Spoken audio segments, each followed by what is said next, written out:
Hey everybody. I don't know if you guys know, but when you have a YouTube channel, you have to start every single video or something with saying, hey everybody. So we're here to talk... Then you unbox something, right? For like 25 minutes. Well, yeah, we just unboxed all this podcasting stuff, and now we're going to talk about Star Wars. I've decided that we taking a break from the Star Trek podcast for a little bit. We're going to talk about Star Wars because the new movie's coming out. So I rounded up four people who seem to know or claim to know a lot about Star Wars to fill in the gaps in my knowledge. Let's go around the table right now and talk to him. Clay, everyone knows you from Star Trek. How are you doing? I'm good. I just want to, right off the bat, make sure we all watched the same thing. We're talking about the TV special Star Wars from 1968 that was like a celebrity singing battle, right? Absolutely. Okay. Did you really need to watch that again? No, I mean, Ernest Borgnine's performance of the theme from Moon River is just sublime. The music. We'll come back to that. Put a pin in it. Clay, welcome. Dave, how are you? How's it going? Dave Foley. The comedian? Yes, I am Dave Foley, the comedian. I've been a lifelong Star Wars fan, and I claim to know basically everything about it. So here we go. We'll put that to the test. And Jim, how are you? I'm doing good. I've been watching Star Wars since I was in the first grade, and I'm here to confess all of my nerd knowledge as best as I can. It's going to be interesting. I'm going to take a guess and say the least big fan of Star Wars out of this group. I don't know about Clay. Yeah, you're probably the least. Okay, so thing. I don't know. Should we have a battle off about who cares the least? No, I have a pretty solid familiarity with everything. I don't know the super minute details as well as some people, but if we have to have a conversation about it on a recorded device, I can do that. See, I know the details mostly because we were talking about this before we started. I grew up playing the card game Young Jedi and the original game, which I can't remember. It's probably just called Star Wars. So I know a lot about CCG. the CCG, the collectible card game. Customizable. Oh, The other C. You were in a Thorion or whatever the species is about card game terminology. But I'm not. I grew up with Star Wars. Just sort of. I had a friend group who was really into Star Wars. Probably still into Star Wars, although people seem to be shifting a little bit about that now. But it was always on in the background. It's always one of those things that you just kind of know about, and I never really got into for whatever reason. I was always more of a Star Trek person, as the Star Trek podcast will attest to. So yeah, I read the back of the VHS. Yeah, that's about it. Of the individual Star Trek episodes. Yeah. No, I've been watching. I had the taped off the TV versions for years, and it's actually kind of funny because I kind of ended up working backwards. I think I've watched Return of the Jedi more than any of the other ones, and then actually probably the first movie and then the second one. I don't know why it took me so long to come around to Empire, but I've watched the prequels more than I've seen the original trilogy, which is probably heresy. We're done here? Yeah. Ouch. So, Dave, you've been you're probably the biggest fan. I'm going to go out on a guess about the four of us here. Maybe. Could be. Think so? I think Jim gives me a run for my money. For your money. You're the biggest game master from the Star Wars role-playing game. Yeah, we played that as kids. Oh, yeah. So, I mean, we're going to be going through the movies one at a time. We're going to be starting with New Hope, then we're going to move into Empire, then Jedi, and then the prequels. So hopefully you guys enjoyed listening to us talk about this. We'll probably do an hour on each episode. We're going to try to keep them self-contained to the point of only talking about the movies, what we like, what we don't like, what's changed, how our tastes have changed, and all that stuff. So I'm going to start off with A New Hope. Let's talk about A New Hope, which came out in, 77? Is that right? Yes. Yeah. That is correct. That is correct. So You passed your first question last Yeah, you're good. we're done here. Although the prequels comment is still hounding you. Ringing in your ears. I'm gonna be hurts. I'm gonna have to. I'll probably go a little bit negative then. That'll be my job here. Oh, no. So, Lucas wrote and directed Star Wars: The New Hope original, which I think sets the table for everything here. So, give me general thoughts about New Hope, like a sentence or two, going around the table here. Well, I'm going to break the rule that you set out for us right away and say I can't. It's tough to talk about this movie without thinking about the other ones. Yep. Because the first thing I noticed this is a while since I've sat down and actually watched this movie, and the first thing that stood out was how stiff it is compared to the other ones. Like even the opening credit scroll, this font is a little bit smaller. The music isn't quite as bombastic. And moving on from there, it's just a lot like the guy, David Prowse, playing Darth Vader, feels really stiff. A lot of his movements are kind of stiff. James Earl Jones's voice is higher. It's like he's more animated in this movie than he is in the other. It's really interesting to actually sit down and watch it again. I think some of what you're picking up on is just the comfort level of where later they're doing things that they're already familiar with, and all this stuff. Absolutely, I'm sure. Yeah, that's it's what just. it is, I mean, this is the first time you put a guy in a giant black half samurai armor suit and was like, "Why don't you parade down this white hallway and like strangle a guy?" Right. So, and then later, clearly he's more comfortable in the skin of Vader, and everybody knows. Oh, absolutely. Yeah, I was surprised at how much of that stuff. You think about the characters and you think, well, we can get to this when we get to the next movie, but I realized that when I think about these characters, what I'm thinking about is how they appear in The Empire Strikes Back. Yeah, absolutely. We're going to be talking about two of them today. We're talking about Empire and we're talking about New Hope. What strikes me about New Hope is how flat it is. New Hope to me doesn't feel like a movie, really. It sort of feels like a sort of Pulp Fiction-y script that someone just kind of shot. It doesn't feel like it flows between the things too well. What's funny to me is that there's really no characterization in this, and I'm going to start it off by asking everyone to go around and tell me in New Hope, what is Vader's role and what is his rank? So just in New Hope. Yeah, Dave, you might want to. I'll go for rank first. Vader is the Emperor's second-hand man, right? Is that stated in this movie? He's his right hand. No. So Grand Moff Tarkin is the overseer of the Death Star. He's the big head honcho of the Empire that we see in A New Hope. But Vader and Grand Moff Tarkin do have this relationship where Grand Moff Tarkin can order Vader what to do, but they're more on a peer level. He follows Vader around. He asks for advice and things like that. See, from the movie, I get the impression that Vader is subservient to Tarkin in this because he does whatever Tarkin tells him to do, which is a strange role. Vader in this movie seems to me like he's just a badass soldier and nothing more than that. Yeah, it's weird. That's another thing, and it did stand out to me a little bit too, because the way Vader is played a little bit is like people are actually making fun of him, like in that the to his face. When they have all the guys, I forget what all the Moffs are together.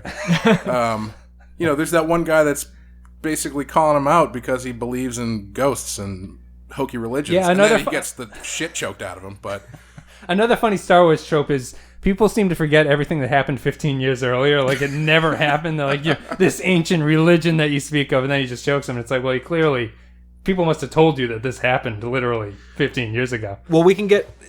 Just to discuss something about Star Wars that's interesting is Star Wars is set in the future, but it's expressly a world that doesn't have the internet. There's no mass communication of the population. And I think that's where it gets away with the idea that, 15 years ago, the Jedi ran everything and led every army, and now Han Solo and the head Imperial generals and admirals just don't believe in Jedi or the Force. Yeah, I think a lot of those timelines are imposed later. I mean, I don't think Lucas, despite what is sometimes said, was sitting out there making his full timeline of the prequels and all this nonsense. Like, in the original movie, all the backstory is portrayed as just mythic lore. Yeah. And I think if you had to nail it down, it's probably considered, like, the way they talk about the Clone Wars sounds like, distant mythic past or something like that, and it's probably just a lack of not thinking through and nailing down and then 5 years later I mean, if you think about it like the way you'd think about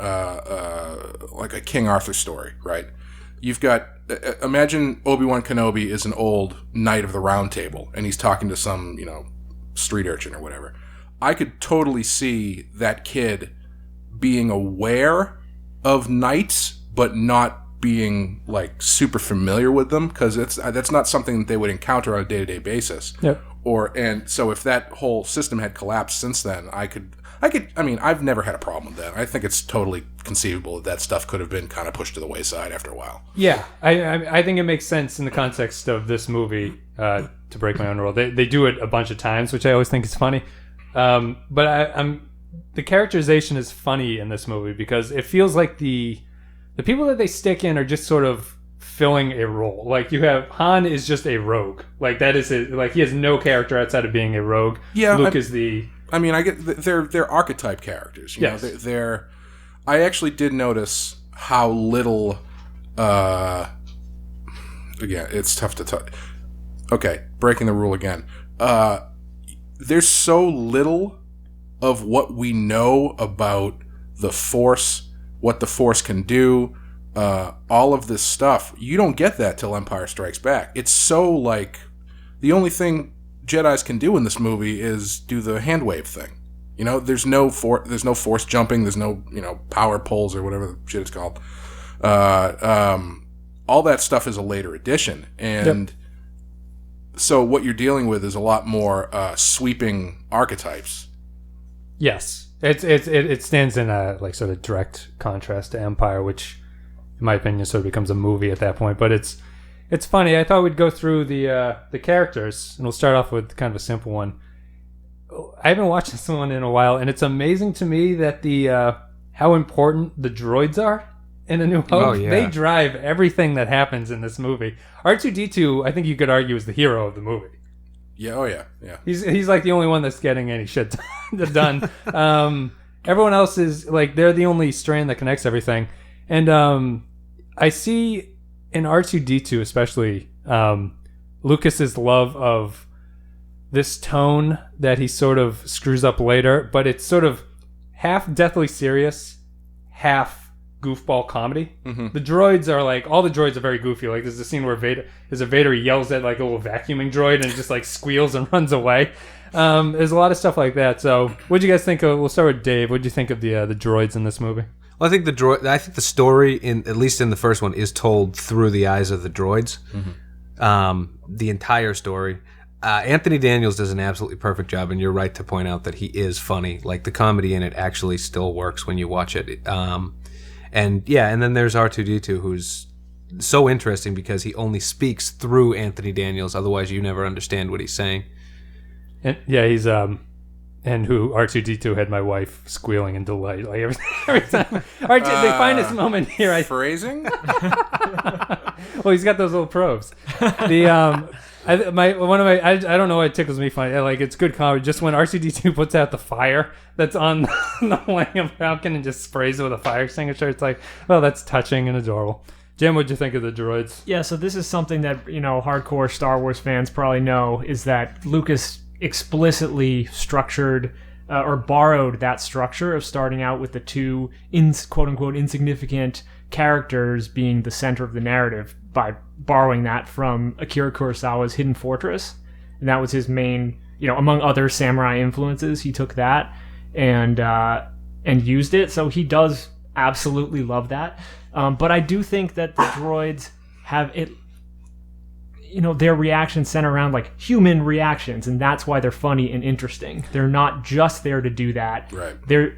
So, you can get, like you say, a lot of these characters aren't exactly the deepest characters you've ever seen, but they do have a lot of, human reactions and interaction among each others, and that definitely includes the droids. Yeah. I noticed for the first time how C-3PO and R2-D2, or I should say R2-D2 is in an abusive relationship with C-3PO because he is a fucking asshole.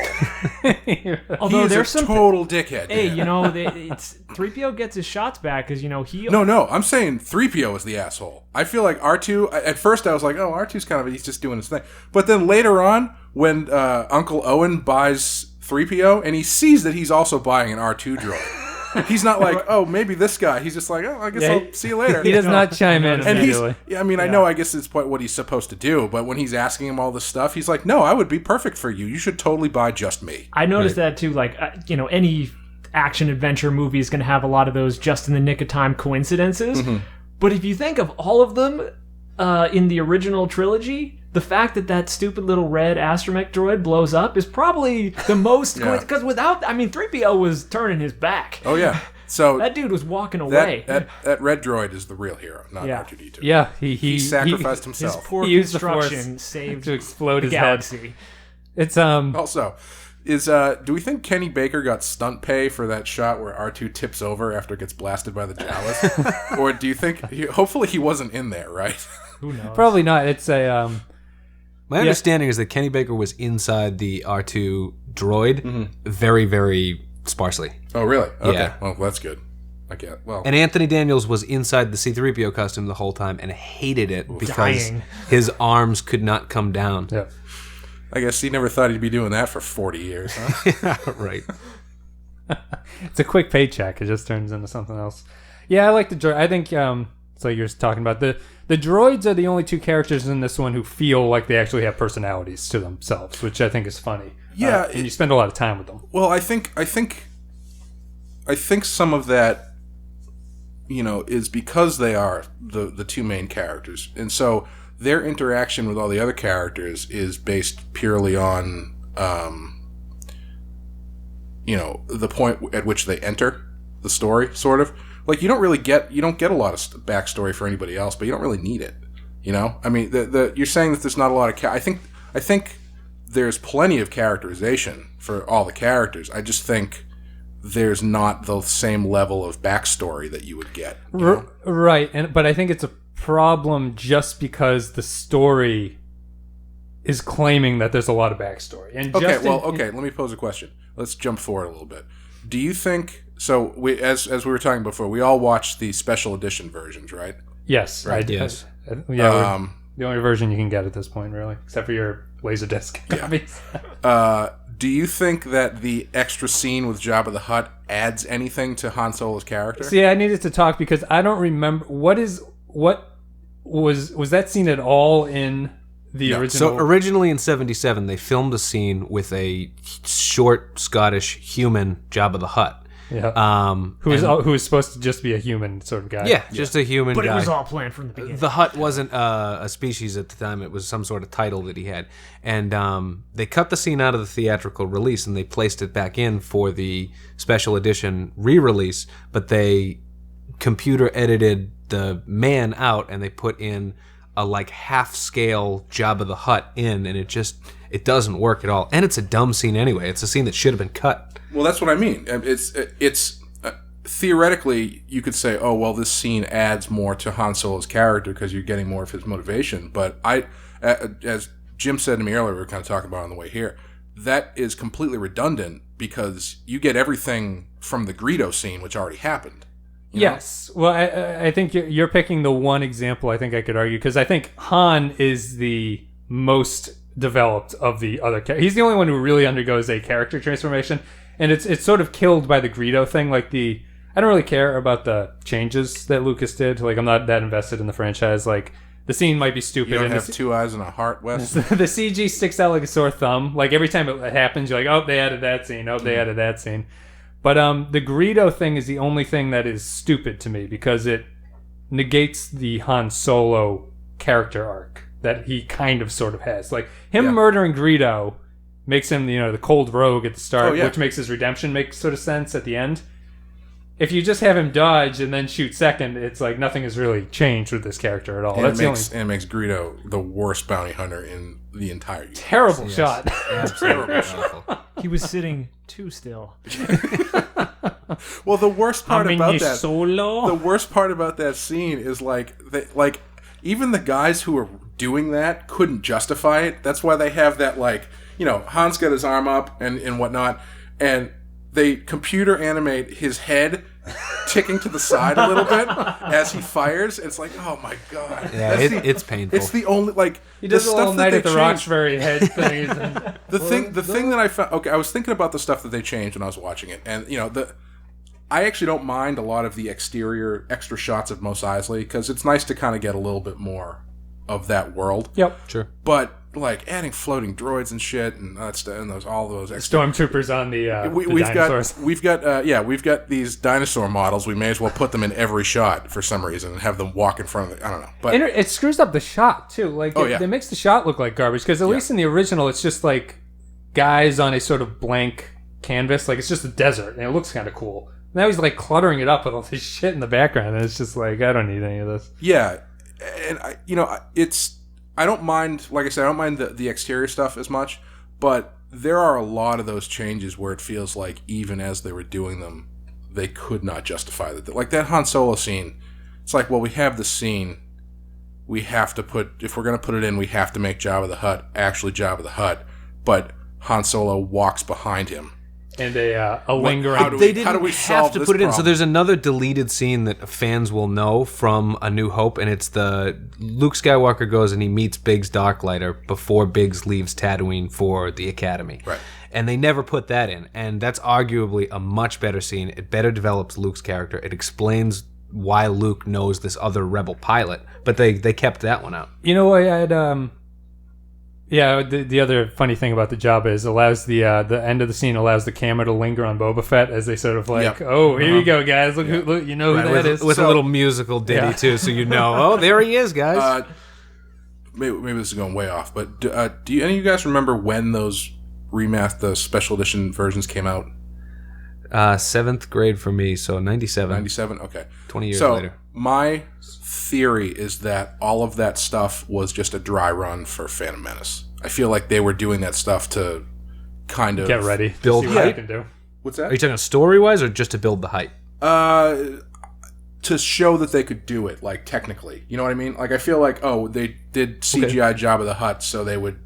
They added that stuff in to show that they could do it as a test for themselves when they started to work on Phantom Menace. You know what I mean? So they're getting things geared back up. Lucas wants to do all this CGI shit, so we may as well put it into something like that. That's my theory. He made it as a demo reel, and they're like, yeah, just put this in the original series. We'll sell it, and it's like, I think that's possible to the extent that the way that it was phrased at the time of the special editions was, the technology is finally caught up to my original vision. Right. Which would imply, now we can make even more movies. It's too bad because the models look cool. Like all the makeup and everything looks holds up pretty well. It's weird when it just jarringly stuck against something. Some early CG. Some Corolla, I think it's Corolla, makes the joke about like CG is kind of like plastic surgery. Like when people started getting plastic surgery, you'd be like, oh my god, like look at that person. Yeah. But now it's gotten to a point where you're like, oh, I couldn't tell you had surgery. Like CG's now sort of at that. They know what they can do and what they can't do to make it look realistic. And apparently you can't just stick a CG person next to a real actor in shot on film and have it look good. Unfortunately, it took many, many hours of awful plastic surgery to figure that out. It did. So back to the characterization thing. I'm curious, where would you prefer it go? Like what? Well, here's the thing. Like, I am shocked in A New Hope. Luke is talked up, great pilot, awesome pilot. Third act, he somehow becomes a rebel pilot for no particular reason. He's just a pilot. Why are you not introduced to his character through some kind of piloting thing? You mean like some sort of, I don't know, pod-based racing sequence? Yes. You don't have to do a pod race. You could have him flying a ship or something instead of collecting water humidifiers. What the fuck he does as a job. Like, I understand that's what he does, but it's weird to me that he's talked up, great pilot, Skywalker, great pilot, becomes a pilot. You never see him pilot before any of that. Isn't that weird? Yeah, that's kind of a weird film thing? Kinda. I don't know. What do you think, Jim? I mean, I see, upon rewatching it, I see A New Hope particularly as a really tight action-adventure movie in the sense of, that genre, which I don't, after Star Wars and other movies, it's gotten really diffuse, so I don't know if that genre really exists in that way. Mm-hmm. But to me, I think they're much more interested in that hero from humble origins thing, and not the sword fighter who you open the movie with him training hard and getting ready, and then he finally he's the guy you least expect. Yeah. And it's obviously all the hero's journey stuff and yada yada, but I think that's more the point. Yeah, I think that this could easily have suffered. So there's a trend with a lot of characters, modern characters, that I tend to refer to as special move syndrome, where early in the movie they will do one thing that is like, oh, That's really interesting that they can do that. And then it turns out, like, at the end of the movie that they're going to have to use that. It's like a Chekhov's gun kind of thing. It's like, That's more what I'm trying to say. Yeah. Yeah, to show that he, to prove that he has it in him. The point is he's gradually unlocked. Yeah.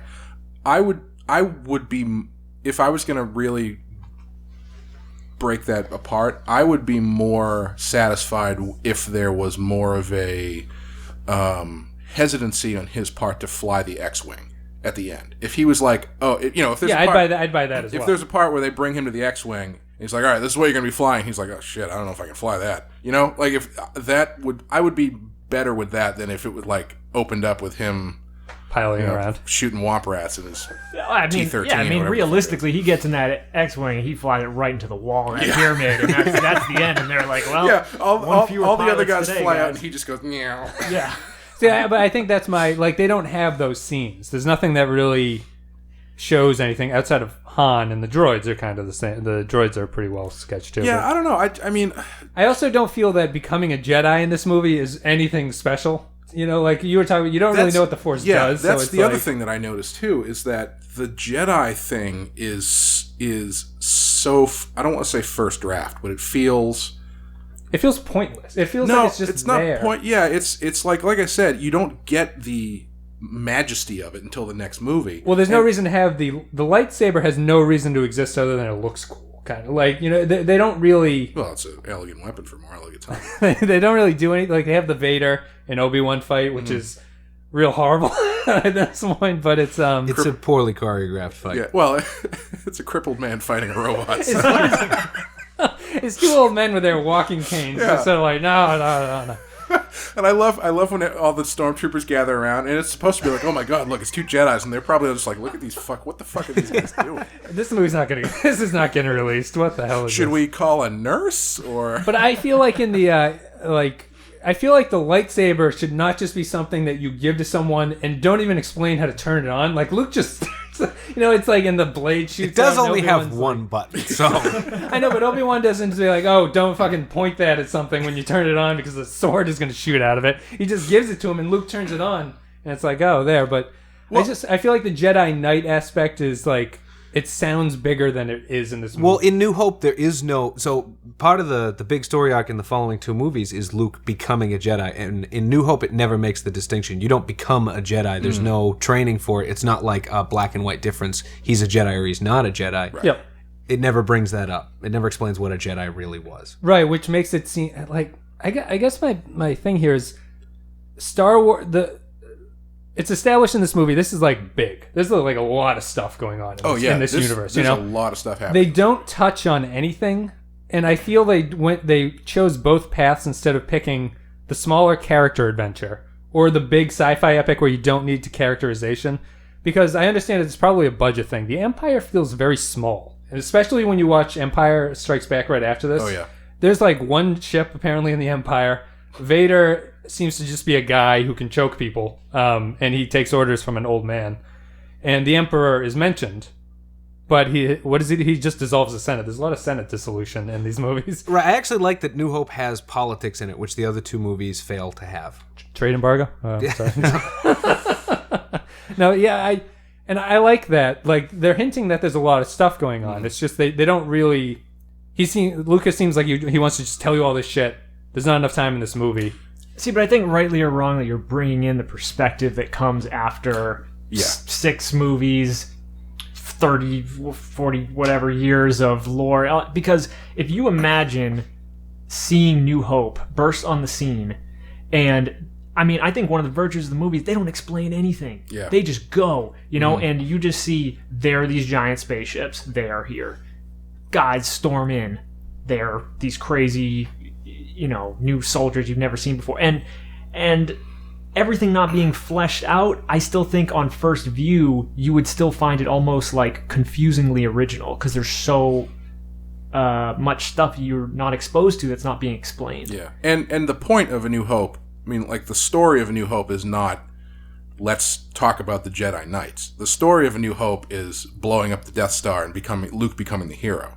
Yep. Yeah, and I think you're right, Jim. I think a lot of that stuff comes later with the weight that they put on it. But yeah, I was after I watched it last night. I was talking to a friend of mine. I was like, as I said earlier, I was like, yeah, it feels so stiff. Like even the X-wing fight when they're bombing into the Death Star at the end. Yeah, I want to talk a lot about this. Yeah, it's like okay. Well, I'll just touch on it briefly. Yes, It's very boring. There's a stretch. No, there's a stretch of that sequence where there's no music. Apparently, everybody's gotten blown up, and they're just kind of like cruising, and it seems weird. But the point I was getting at is, it feels stiff.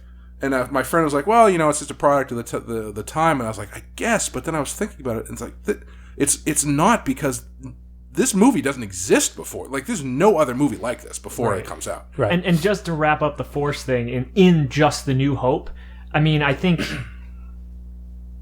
it justifies itself enough in the sense that it's portrayed as this sort of calming, mystical energy that can be used to help improve the stuff you're doing. Yeah. And It's environmentalism, man. and I mean, it's it's a bunch of mystical. Anyways, so its role as far as like making you accurate enough to blow up the Death Star, that's kind of what it's for in the first movie. Yeah. Did they mention the dark side in New Hope?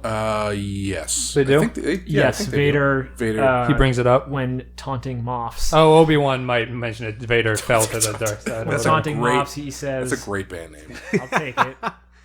Taunting Moffs every day. So let's we've gone through the characterization thing. No, wait a minute. I don't think they do mention the dark side. They do. It's Obi-Wan doesn't mention insignificant. Anakin Power fell. of the dark side of the Force. Oh, that's right. He does say it. You're right. I don't remember exactly if Obi-Wan uses the dark side, but he says something No, yeah. like he turned and murdered your father. This is the best line in the whole movie, which is, "I find your lack of faith disturbing." Yeah. But then I don't think he says dark side. Yeah, he said. Oh, maybe he does say insignificant to the power of the Force. Yeah, he doesn't actually say dark. I don't think side. there's ever a distinction Yeah. made between true. the light and the dark side. Yeah. Well, we'll have to someone leave a comment. If they don't, it's an interesting addition that they did. Before we move on from characters, Sure. I would like to mention, I never realized how completely manipulative Obi-Wan Kenobi is in this movie.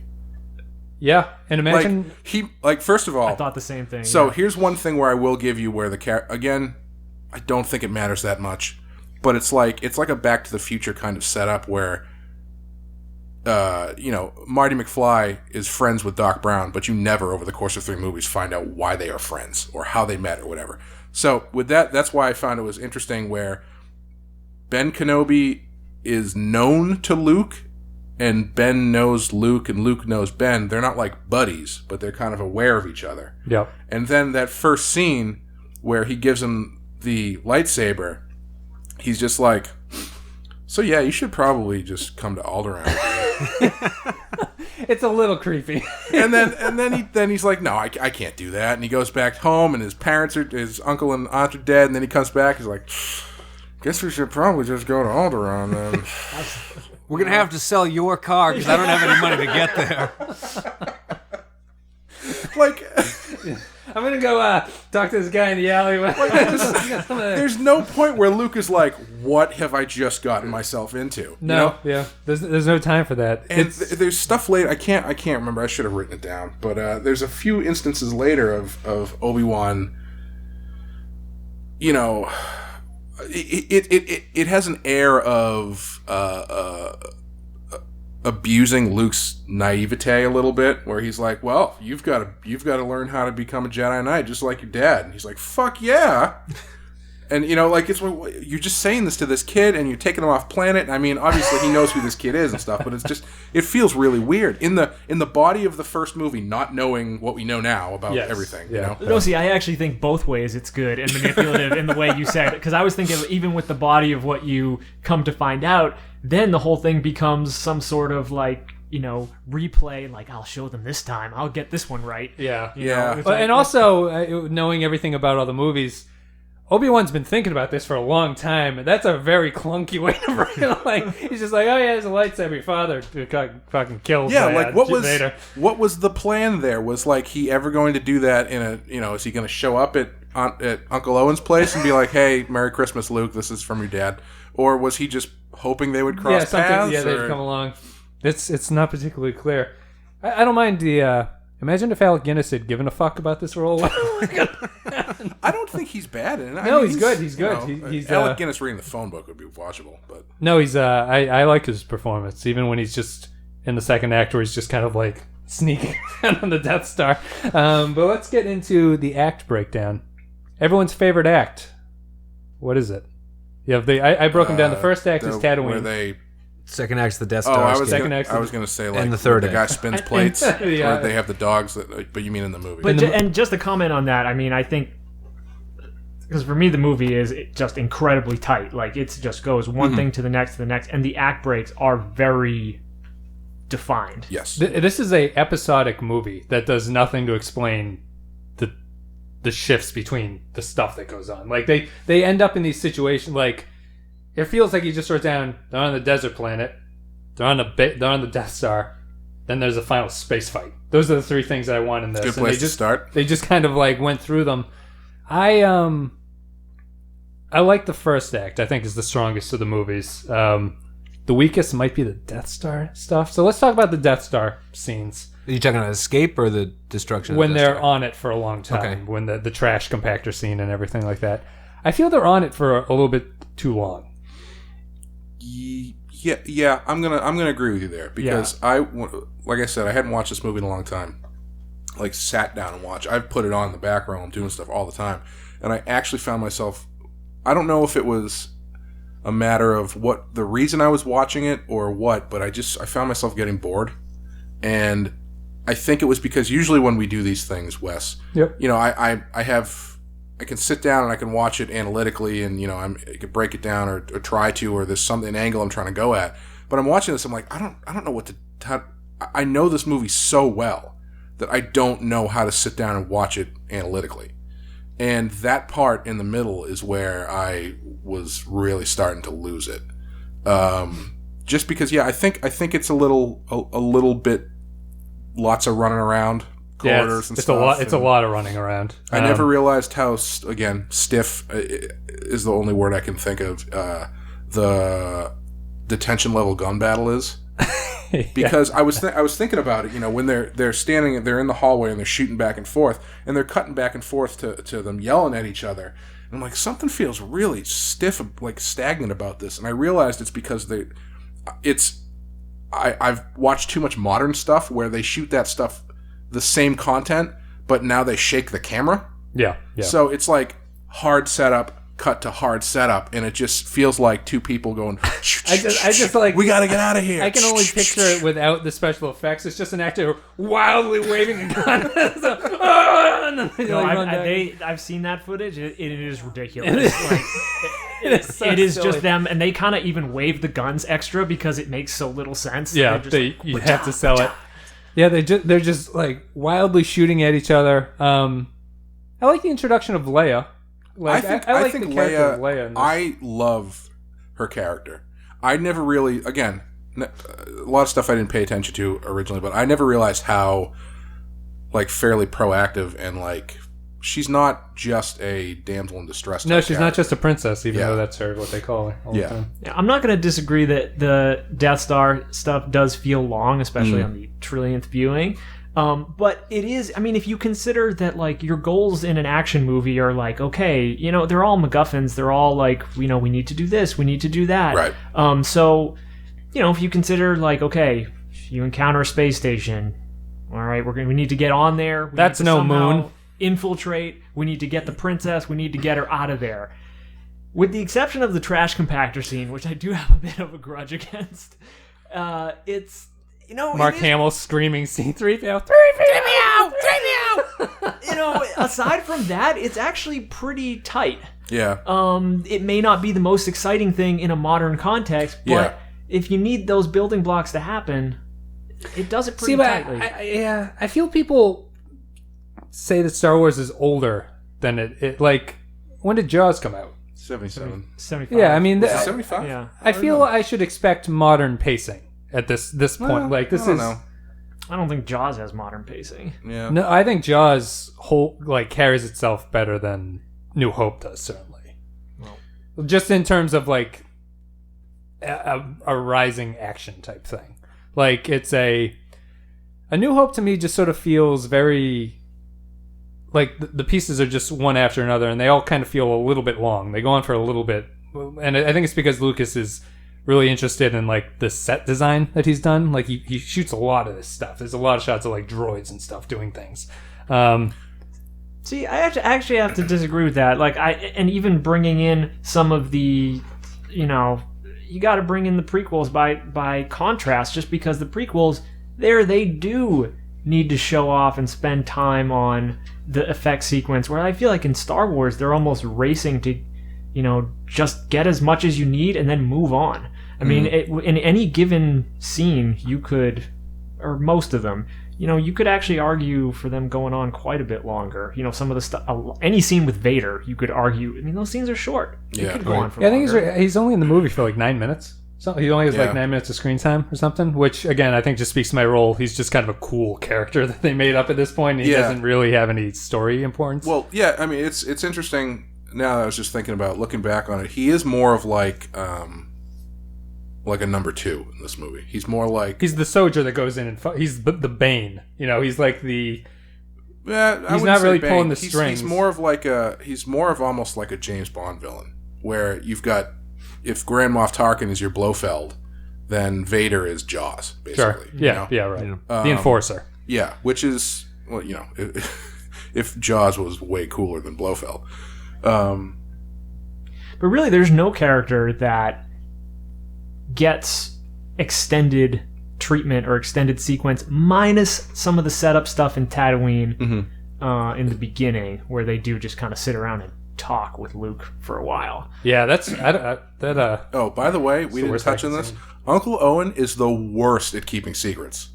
Yes. Well, his wife's no good either. When she says things, she's like, "Oh no, I can't believe he said it." Well, no, I mean when Luke comes in, He's got too much of his father in him. No, well, before that, when Luke's like, man, he said this droid belongs to this guy named Obi-Wan Kenobi.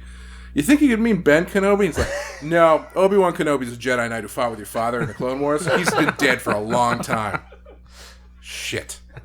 Like, he gives him a lot of information. He could have just said, I don't know what that means. Well, just in general of like, hey, I know a lot of Kenobis out there. Yeah. And, Obi-Wan, Ben, I don't know. I mean, on Tatooine. You heard that Indian guy Patel down the street with a Kenobi? This is fucking Star Wars. Everyone's a Kenobi. On Tatooine, Kenobi's like Smith. Yeah, they're all Kenobis here. Obi-Wan to Ben. Why did he pick Ben? Is that Or why explained? didn't he pick like Ben Smith instead Obi-2. of Ben Kenobi? Deep in hiding. But Simpsons again, not fair, because we're putting all the stuff that didn't happen yet onto the choices that they made for characters in the first. No, and I really have no problem with all that Obi-Wan stuff and the way it comes out and everything. I mean, the Death Star. My biggest problem with the first Death Star sequence is the Obi-Wan Kenobi stuff, because Him sneaking around. Yeah, the fact that they send him sneaking around, the fact that he knows where the force field thing on the Death Star is, the fact that it's like a video game. It's like a video game puzzle level where he's got to like jump onto this thing that's suspended in midair, go onto the side of it, and then click this lever. Like, how the hell is he going to know that? Or, why can't they do that from one of those control rooms that they're in? They've been making tractor beams the same way for years. It's all the same. There's one company that makes tractor beams. It's a lot of open space. I'm surprised they don't tie that loose thread up in the prequels where I know. where Ewan McGregor's like, oh, so this is how tractor beams work. It's like- Honestly, only because they forgot. They totally would have done that. So yeah, it's the Terminator 2 when they meet Dyson or whatever, and he's just like, "This is the lever I've been working on. In the future, you'll activate the tractor beam by turning this thing up and down." But yeah, that stuff, that's the only stuff that I feel like is... Like, the stuff with bringing Chewie up to the detention level is great. I said it feels stiff, but the escape from the detention level is great. Han Solo trying to talk down the guards. That's the best thing. I like that. That's fun, too.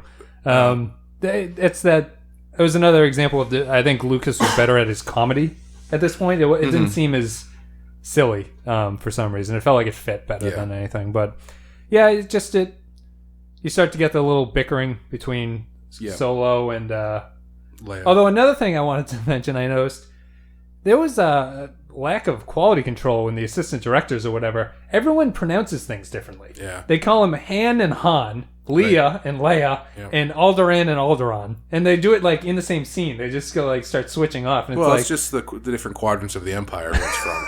Alpha, Beta, Gamma. So the classic nerd rebuttal to that is that, that is the way things are in real life. There's no script supervisor telling you how things are, so therefore Lucas or somebody was like, no, we won't tell you exactly how to pronounce it. Everyone would have. Well, I feel if someone came up to me and was like, hey, Weiss, I was like, yeah, I'll roll with this. Like, that's good. Listen, call me Weiss.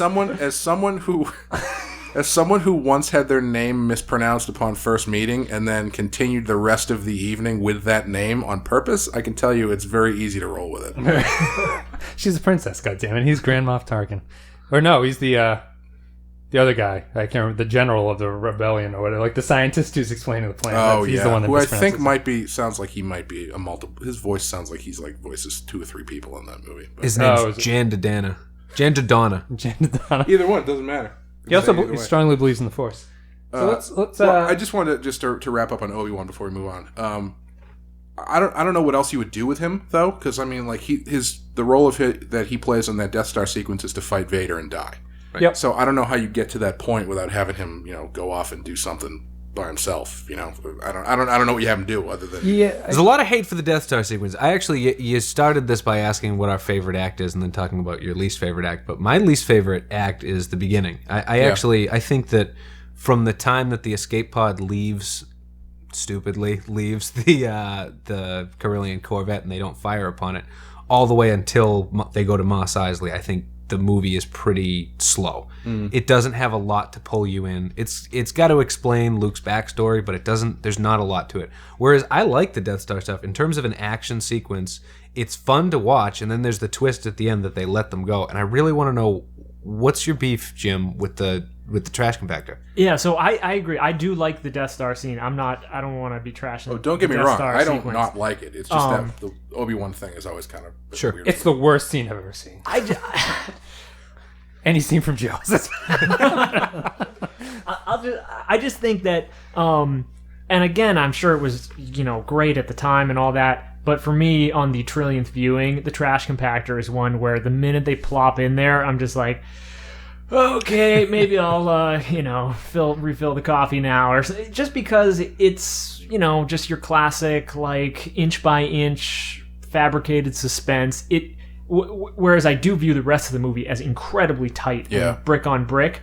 That's the one scene that actually stands out as it's just there to have one of those suspense sequences. Sure. But upon this viewing,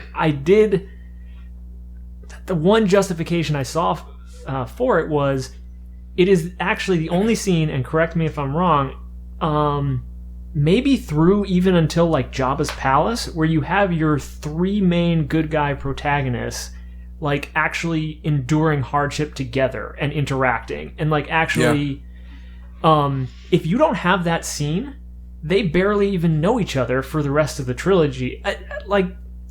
I don't want to overstate its importance, but at the same time, it is weird to think about how little time the movie they spend together, even for the rest of the trilogy. The movie does a lot of their characters are getting to know each other in between the movies. There's a lot of now we're coming in at a new point where everyone is more friendly with each other. It's presumed. But it's not good drama to have your characters in the same spot, I guess. But it is nice because through the first 2, it is rare to see them all in the same room, like talking to each other. And I would say it's also I'm trying to think back now. One of the things that I feel like makes the movie so tight is that pretty much every scene moves the plot along in some form, except the trash compactor. Exactly.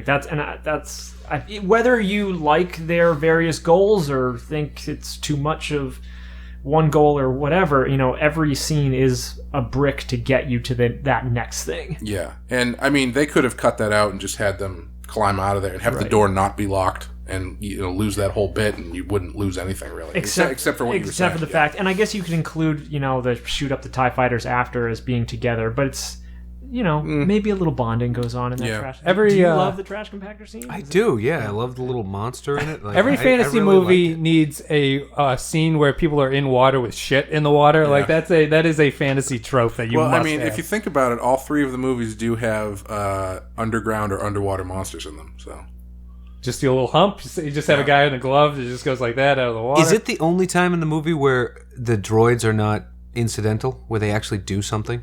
Oh, I feel they're totally. I think they do a lot. I mean, When? the entire first act is all. R2 And let's getting be- to his You're- mission. let's You're be telling- honest. Oh, that's let's be honest. R2's Luke mission. didn't use the Force to blow up the Death Star. Fucking R2 shot that. It's probably true. That's his. Is the. Oh no, it's an Empire line. The no, I'll keep it on manual for a while. Yeah. You can tell R2 is a little heavy-handed, taking over automatic controls from Lucas sometimes. Yeah, I just like the. I like the droid. It's the one R2D2 does a lot of the time, like plugging something in and timing, saving something. That's Yeah. like his thing Hacking. to do. I love R2D2. Sticking his dick and stuff. Blowing out some fires. So let's talk about the Death Star fight. Dave, you must love the Death Star fight if you reacted badly when I said it was boring. You're talking about the end sequence? Yeah, the final third. So we'll get to that. Luke somehow becomes a pilot in the rebellion. So in the special edition, there's another scene that was deleted out of the theatrical release that I actually think is horrible, where Red Leader, before they get into their X-Wings, Biggs and Luke are talking to each other, kind of catching up, and Red Leader comes by, and it's just so dry. He says to him something along the lines of, "Can this kid fly this thing?" And Biggs is like, "Yeah, he can." And he's like, "All right, great. See you up in space then." Well, check that box. All right, get in. Yeah, he can. We established it in the piloting scene we shot at the start of the movie that Lucas cut. No, it's they just go in. They have the sort of meeting that you always have, where the scientist comes up and explains what's going on. He believes in the Force, which I thought was interesting. Yeah. He says, "May the Force be with you." They have to shoot these things down a tunnel, which Luke says is easier than shooting womp rats or something. He has that famous line. And my big thing with there's two problems with the ending act. Can I just say one interesting Yeah, little go ahead, tidbit? go ahead. The original in the screenplay, the original guy who says that it's impossible was supposed to be Wedge Antilles, but when they were filming A New Hope, they actually had a couple different actors playing the character of Wedge, one in space and one on the ground. Oh. So it turns out that it's a different guy, but that was supposed to be Wedge that has those doubts. He just Yeah. got fired. They were like, "You just sat there so poorly." You said that terribly. We're going to use that, but get out. Man, so many of the peripheral actors in these movies are so bad. Most of the Empire is made up of terrible actors. I think the worst acting scene is the Luke with his adoptive parents. And I don't think anyone in that scene is doing anything that's I remotely. don't know. I think Uncle Owen's pretty good. You like him? Yeah. I think they're I found them a little upset. And just a minor point, I found the design of their interior to be very, very Aliens-esque. Did that strike? I don't know. So I don't know if I was thinking that, but I did feel like Which interior? When they're in there, they have the fluorescent lighting in their home, like that little igloo that they live in. that did actually kind of feel like the ship in Alien a little bit. Yeah, their kitchen area sort of. Yeah. But the one thing I did notice is, for as good as a lot of so much of the design of this movie is, I feel like there are other parts where they just were shooting in the corner of a garage or something. I as a kid had a lot of trouble spatially with a lot of stuff in this movie. For instance, I could never I still have trouble wrapping my head around what the garage that Luke keeps the droids in actually looks like. There's sort of Where he gives them the oil bath. yeah, it's kind of like a corner, and it's got a jacuzzi, and there's this weird ship sort of sticking out of it. And then later you see that ship again, but it looks kind of like a cardboard box. And it seems like a lot of the non-spaceship interior stuff didn't get a lot of love, and is kind of spatially innocuous. Even the canteen scene is kind of it's really dark. It's obviously that's the way the place looks, but I don't know. It's just you don't really get you never get a good shot of it because everything in there is just close-ups of the aliens and then a booth. You're sitting in the booth or you get a close-up of how weird the aliens are. It's he certainly he had his big set pieces, right? He needed to blow his budget on those. He did that. And then after that, you're really just finding junk to put together, call it a droid, which I like. I like that aesthetic. I think it's cool, but it's obvious, I guess, at a certain point. Yeah, I think that was something that I really did notice this time rewatching it, is to the degree to which it registered as a low budget movie, and not in a dismissive way, but just in a few key areas that like more mirror low budget movies than big budget movies. Because for what it was, a huge space epic, it was like $10 million at the time, and even though things don't translate exactly, I mean, it was decently low budget for what they were trying to do. I definitely notice it in the lack of the Empire. Like, you don't see much Empire at all. And as far as omnipresent as it's supposed to be, you see the one ship, and that's like, oh, there it is. And they do the awesome, like, it's such a direct contrast when they show in the opening of Empire, it's that ship, and a bigger ship is right above it, and you're like, oh, like, there's actually, like, oomph to what's going on here. But I wanted to talk about, the fight at the end. My problem with the fight at the end, there's two things. Vader, it ties into the Vader character being in a weird space where he is the one out in the jet fighter, the TIE fighter. Seems weird to me. And I can only take so many ships being chased and getting shot at from behind for 15 minutes. And in the movie not telling me why this is happening endlessly. Why can't they just fly into the tunnel later on? Why do they have to drive down the tunnel for so long? I think that the idea is that the exhaust shaft is protected by the turbo laser batteries. So you have to get enough into the of tunnel. them that you have to get into the tunnel from somewhere away from those turbo laser batteries, fly through the shaft, and then drop your torpedoes. Okay, that makes sense. As from a movie standpoint, it feels so How many times do they do that? They do it like 4 times before Luke finally gets or is in it? there. Well, they 3. get one shot away at the thing. Yeah, there's That doesn't only count. one shot before Luke's. But there's another group right ahead of them that Yeah. just get all shot down. Yeah. And Vader just does the same tactic. He just gets there.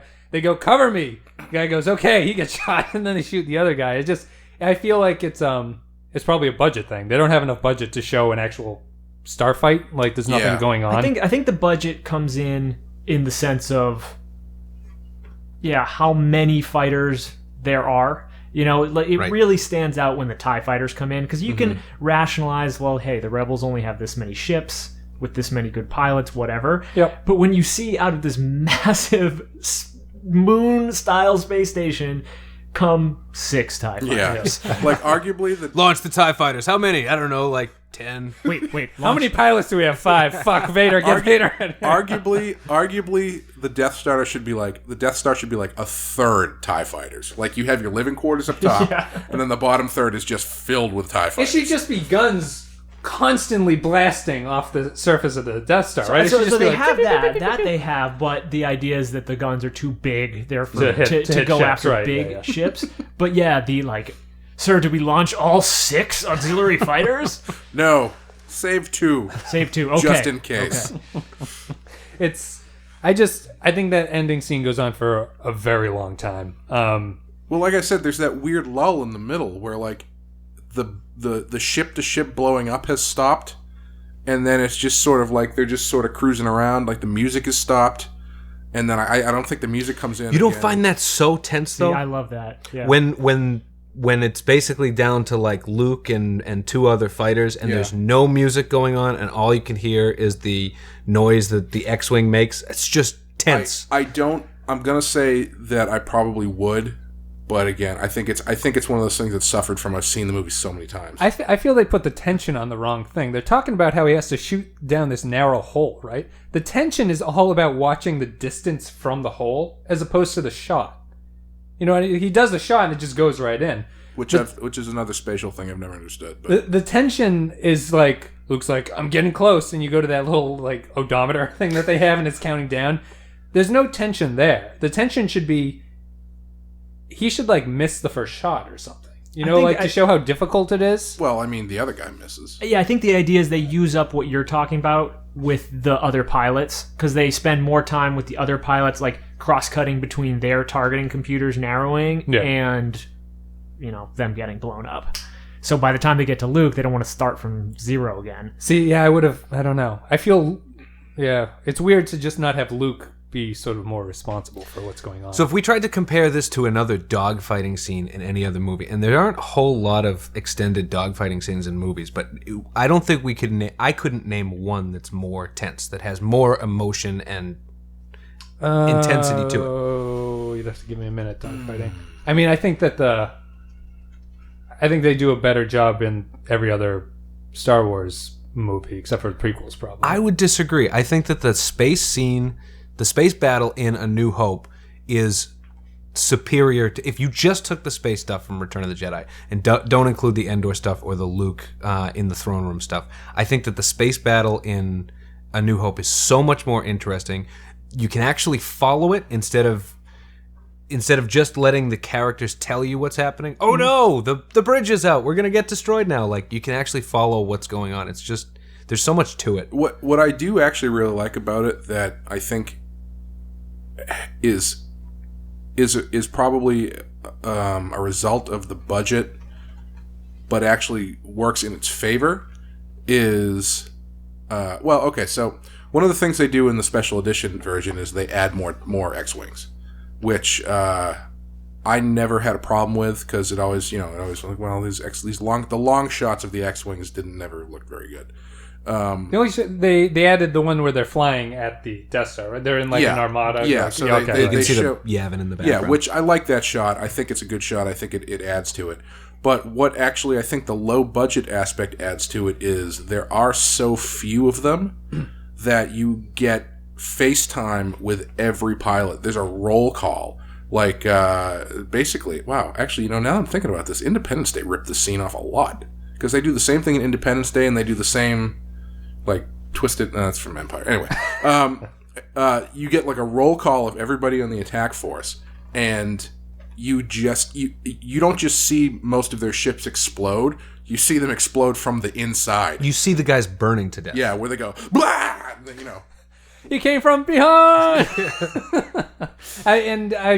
I feel you could have cut the Death Star stuff in half, add a little bit more of the third act where you get to know these pilots, and have that be a little bit nicer. That's not the way. That's just a post thing. It's not a huge deal. It's I mean, the budget-wise, I like the way it looks. I like it's a model with a camera. Hate this movie so much? Otherwise, we'd just be sucking each other's posticles as we're talking about this movie. I love the model work of the last fight. Like, they built that little like Death Star surface, and they sort of throw the camera down it, and it looks cool. I do wonder how much of the design of that last thing was all right. It's really, really way cheaper if we just have to shoot these things from one angle behind or in front, right? So what if we just happen to go down a trench where we don't really have a lot of camera movement? in that facing down in the Death Star, one of I always thought was kind of laughable is when Luke gets a nice "trust your feelings, Luke," and then that apparently means just hold down the triggers pointed at the Death Star. It's like, damn, you need a lot of help, man. That was what you took away from that. Just trust your feelings. Okay. Fuck, not those feelings. Yeah, it reminds me in Monty Python of the guy who just runs up to the castle and swings his sword at it. Like, what is he doing? I also always thought that my favorite goofy part from that is when Vader comes out. And, Vader is supposed to be, the badass and whatnot, and he's flying the thing, and he's like, I've locked on. And then the ship is, like, in the right corner, but the lasers start from the left corner and just go, choo, choo, choo, choo, choo, and then they hit the X-Wing. It's like, you should probably hit that at the first shot. Yeah, it's, and they reuse the same hitting the ship every single time. It's the ship on the bottom right gets shot, it just crashes into the wall. I just don't understand it. Also, man, long. I didn't, now that I know that it was Wedge who was supposed to be Wedge, who is so dismissive. That guy is just like, why do they bring him along? He's the one who's like, you can't hit that. That's impossible. And then later on, he's like, guys, my cigarette lighter's broken. I'm going to go back to the base. I know everyone else is sacrificing themselves, and he's just like, I'm getting kind of sweaty in here. Got some heartburn. AC is down. AC is down. Coming home. It's going to be late soon. That's all. That's we've done an hour, so I think we'll wrap it up here on The New Hope. So, I'm just gonna give a brief wrap up. What I love about this movie is the same reason we were talking about Battlefront earlier, the video game that just came out, that people like it mostly because the the sound design and the way it looks are so unique. Like, there's nothing. It's absurdly unique. The way, like, the lightsaber sounds, just the way it moves through the air is like the coolest sound effect I think you could possibly come up with. I love the way it looks. I love the sort of dirty future aesthetic is kind of cool. The thing to kind of expand on that a little bit, I think this movie might get the most out of the work put into the peripheral stuff than any movie I've ever seen. So, like, the music is unbelievable. The sound effects are unbelievable. The set design is unbelievable. It's like they got everybody together and really, like, the actors were over here and George Lucas was like, listen, guys, you're the production crew. You're the post-production crew. You guys really got to step it up. I wanted to go. Yeah, I don't know how he managed to get. This is probably a whole other conversation, but I don't know how he managed to get Ben Burt and how did he do anything before this? Like, how did this guy just show up and make these amazing sounds? This was Ben Burt's thing, and I mean that's what a lot of this was, is just like the sheer force of vision of getting the right people and having them really like hit the ground. Like, Ben Burt was out like hitting things with hammers and breaking TV sets just to get these sound effects. Yeah. As that attention to detail and level of effort is definitely not common. And like that last sequence where they all get the medals, that is the goofiest fucking thing I've ever seen. Like, I was watching that last night and I was like, this scene's really goofy. It really is goofy, and I'm glad you brought it up. I thought we were going to finish the podcast without talking about it. Why do all the rebels obey Chewbacca's command, too? What does he Chewbacca growls and everybody turns, and then Chewbacca growls again and everybody claps. Like, what does he have going for him? But he's not important enough not to upstage, because Han Solo just stands right in front of him, not next to him politely. He doesn't even get a medal. No, he doesn't even get a medal. They get tangled in his fur. But like that, they shoot up the ranks real quickly. Like, in a couple of weeks, he's going to be Commander Skywalker, and it's like, hey, this guy never went to the academy, never did jack shit. Yeah, but like that first shot when they open the doors is amazing, and the blah blah blah blah blah, blah, that music comes in as they're walking down this thing. It's like, this is the best thing ever. But then, like, you think about it for a minute, they're at the end, they're standing there on the stairs with these medals, smiling like idiots for like a good 30 seconds before they cut out, and it's just like, this last sequence is so weird and silly. But it works because everything, the set design is amazing, the music is amazing, it just works so well. And it's short. I mean, that's the thing. In a movie now, that thing is 20 minutes long. Everyone's going to get to talk. Yep. They're going to get to say what they think about slow motion hugging. Yeah. They probably really come in and go out, It really is kind of like an old, in NES style, you just beat the game screen. Yes. Yeah. Where you just kind of get the screen that says, congratulations, now play it on hard. Is that it? Yeah, I mean, I love the sound design. I love the way it looks. It's probably the dividing line, I guess, between us would just be that I put a priority on story in most of the stuff that I sort of review. And I feel it's if you had half the stuff that went into the set design and sound design here, I don't think we'd be sitting here talking about this movie at this point. I don't think it would have carried on. That's so tough to say, though. I mean, like, I feel like you're saying that there's not enough story, but I feel like there's so much story. It's so, like, it's such a tight story, and it's not I don't know what the word is, but it's not like it's not horribly complex, I guess, but it's just they give you point A and point B, and it's really fun to get to point B. And it is about the world. I mean, it's about the right. creation of this entire universe in that type of detail, and not in the sense detail of set design, but in the detail like of the world. Like, there is so much implied that makes you feel like you are part of a larger universe, and I think that is part of the story. Mm-hmm. Where story is not just story is the characters, it's the world, it's the setting, it's all that stuff. What I would actually compare this movie to is Fury Road, because it has the same kind of level of detail, and you've got the story, the characterizations are all there, but the background on the characters is not, but it's also inconsequential because I don't think you need it. Okay, so we can wrap this up. Do people have final thoughts? Anything else you wanted to add for this? I think we're good. We're done. Anyway, thank you guys for listening. If you enjoyed the content, you can leave a like and a comment. Let us know what we got wrong about this, what we got right. Thank you guys for listening. And we'll see you next time with The Empire Strikes Back.